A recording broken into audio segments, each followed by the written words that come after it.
wabarakatuh. Perkenalkan, nama saya Sri Mulyani. Saya mahasiswi dari Akademi Kebidanan Tansa Masiro. Di sini saya akan menyampaikan materi tentang kehamilan. Adalah proses yang normal alamiah yang diawali dengan pertumbuhan dan perkembangan janin intrauterin dan dimulai sejak konsepsi sampai persalinan. Kehamilan merupakan hasil pembuatan sel telur dari perempuan dan sperma dari laki-laki. Sel telur akan bisa hidup selama maksimal 48 jam. Spermatozoa, sel yang sangat kecil dengan ekor yang panjang bergerak memungkinkan untuk dapat menembus sel telur konsepsi. Sel-sel benih ini akan dapat bertahan kemampuannya fertilisasinya selama 2-4 hari. Proses selanjutnya akan terjadi nidasi. Jika nidasi ini terjadi, barulah disebut adanya kehamilan. Sunarti 2013. Tanda-tanda kehamilan, Jannah 2012. Tanda yang tidak pasti atau tanda mungkin kehamilan. Indikator mungkin hamil adalah karakteristik fisik yang bisa dilihat atau sebaliknya diukur oleh pemeriksaan dan lebih spesifik dalam perubahan-perubahan psikologis yang disebabkan oleh kehamilan. Banyak tanda tidak pasti ditemukan, semakin besar kemungkinan kehamilan. Tanda-tanda mungkin adalah sebagai berikut. Yang ke-1, amenorrhoea. Amenorrhoea menandakan kemungkinan. Gejala ini sangat penting karena umumnya wanita hamil tidak dapat haid lagi. Penting diketahui tanggal hari pertama haid terakhir supaya dapat ditentukan tuanya kehamilan dan tafsiran tanggal persalinan dengan memakai rumus Nagel. Yang kedua, nausea, enak, dan emesis muntah. Enak terjadi umumnya pada bulan-bulan pertama kehamilan sampai akhir triwulan pertama disertai kadang-kadang oleh muntah. Sering terjadi pada pagi hari, tetapi tidak selalu. Keadaan ini lazim disebut morning sickness. Dalam batas tertentu, keadaan ini masih fisiologis. Namun bila terlalu sering dapat mengakibatkan gangguan kesehatan dan disebut hiperemesis gravidarum. Yang ketiga, mengidam atau menginginkan makanan atau minuman tertentu. Sering terjadi pada bulan-bulan pertama dan menghilang dengan makin tuanya kehamilan. Yang keempat, mamai menjadi tegang dan besar.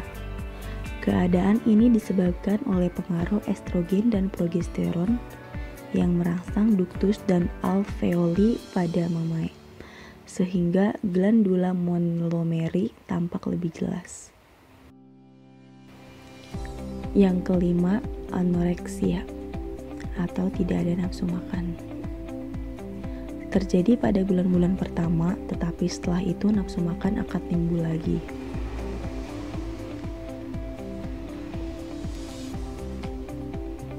Hendaknya dijaga, jangan sampai salah satu pengertian makan untuk 2 orang, sehingga kenaikan berat badan tidak sesuai dengan tuanya kehamilan.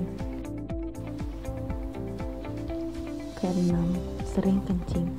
Terjadi karena kandung kencing pada bulan-bulan pertama kehamilan tertekan oleh uterus yang mulai membesar.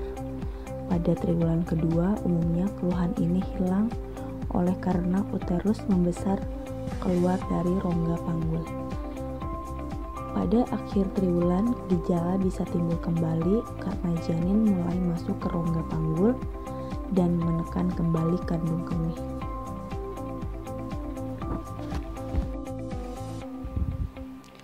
7. Obstipasi. Terjadi karena tonus otot menurun yang disebabkan oleh pengaruh hormon steroid. Ke-8. Pigmentasi kulit. Terjadi pada kehamilan 12 minggu ke atas, pada pipi, hidung, dan dahi.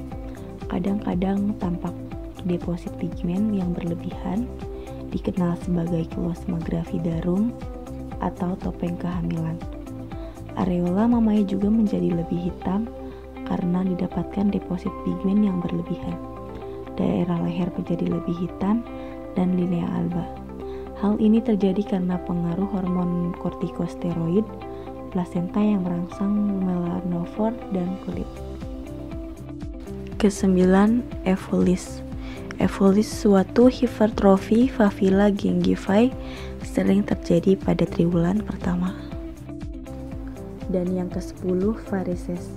atau penekanan pada pena-pena.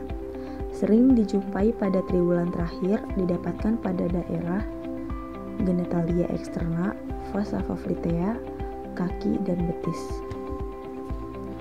Pada multigravida kadang-kadang varises ini ditemukan pada kehamilan yang terdahulu, kemudian timbul kembali pada triwulan pertama. Kadang-kadang timbul varises merupakan gejala pertama kehamilan muda. Hai, mungkin kalian masih banyak nih yang salah mengartikan tanda awal kehamilan. Mungkin kalian menemukan tanda kehamilan tapi sulit mengatur jadwal ke dokter. Nah, kali ini saya akan membahas tentang 10 tanda kehamilan. Yang ke-1 adalah puting payudara membesar dan nyeri. Berubahnya kondisi puting pada payudara disebabkan oleh perubahan hormon wanita yang sedang hamil, yaitu hormon estrogen dan progesteron yang meningkat pesat di dalam tubuh. Ini bisa menjadi salah satu gejala awal dari kehamilan dan terlihat dari 1 minggu atau lebih setelah pembuahan. Yang kedua, mual. Untuk beberapa wanita hamil, mual di pagi hari tidak terjadi 1-2 bulan setelah pembuahan. Meskipun ada juga wanita hamil yang sering mual pada 2 minggu kehamilan, dan tidak hanya di pagi hari, mual saat hamil terjadi di siang atau malam hari. Tapi jangan takut ya, mual saat hamil hanya bersifat sementara. Biasanya melewati trimester pertama, sebagian besar wanita hamil mualnya jadi berkurang. Lalu memasuki trimester kedua, tubuh wanita hamil sudah bisa beradaptasi dengan perubahan hormon yang ada di tubuhnya, sehingga rasa mual pun perlahan menghilang. Namun tidak semua merasakan yang sama. Jika ada trimester ketiga masih merasakan mual, Anda bisa berkonsultasi segera ke dokter ya. Yang ketiga, perubahan suasana hati. Menjadi sangat sensitif saat hamil menjadi hal yang biasa ya, karena sangat umum mengalami perubahan suasana hati selama kehamilan. Ini disebabkan perubahan hormon yang mempengaruhi neurotransmitter atau pembawa pesan kimiawi ke otak. Tapi setiap orang punya cara berbeda. Respon perubahan ini beberapa calon ibu mengalami peningkatan emosi yang baik, sementara yang lain bisa merasakan lebih tertekan, lebih cemas. Sebaiknya jika Anda merasakan sedih atau putus asa atau tidak bisa mengatasi masalah lalu melukai diri sendiri, segera hubungi layanan kesehatan atau profesional kesehatan mental. Yang keempat, payudara bengkak dan terasa sakit. Salah satu gejala yang umum adalah payudara sensitif dan bengkak disebabkan oleh kadar hormon. Rasa sakit dan bengkak mungkin terasa lebih sakit saat menstruasi.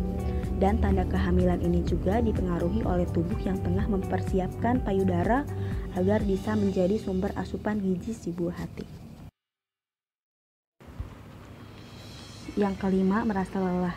Kalian akan merasa lelah tapi tidak akan tahu pasti apa yang menyebabkan kelelahan di awal kehamilan. Tetapi mungkin saja kadar hormon progesteron yang meningkat dengan cepat berkontribusi dengan rasa ngantuk. Yang keenam, sering buang air kecil. Tidak lama selama hamil, perubahan hormon memicu tubuh yang meningkatkan aliran darah melalui ginjal. Ini menyebabkan kandung kemih terisi lebih cepat, jadi ini ya menyebabkan sering buang air kecil.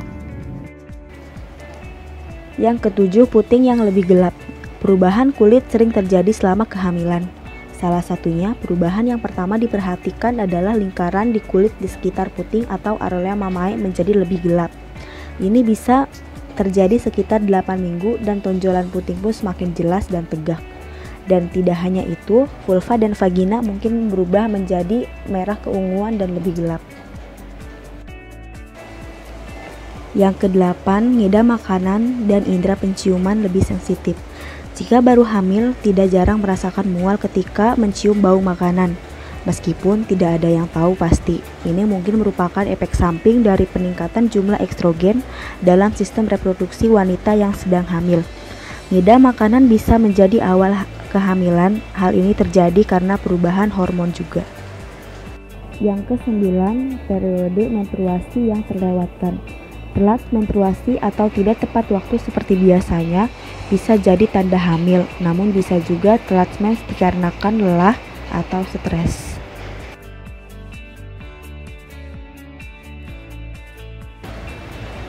Yang ke-10, bukti tes kehamilan. Sebagian besar tes kehamilan positif menggunakan tes pack, tanda bahwa kamu hamil.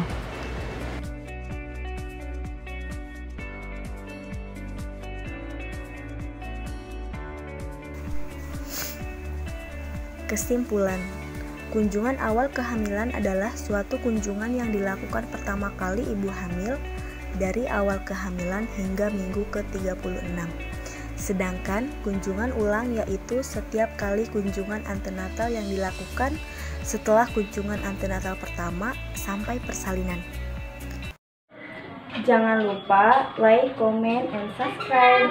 Mungkin cukup itu yang bisa saya sampaikan.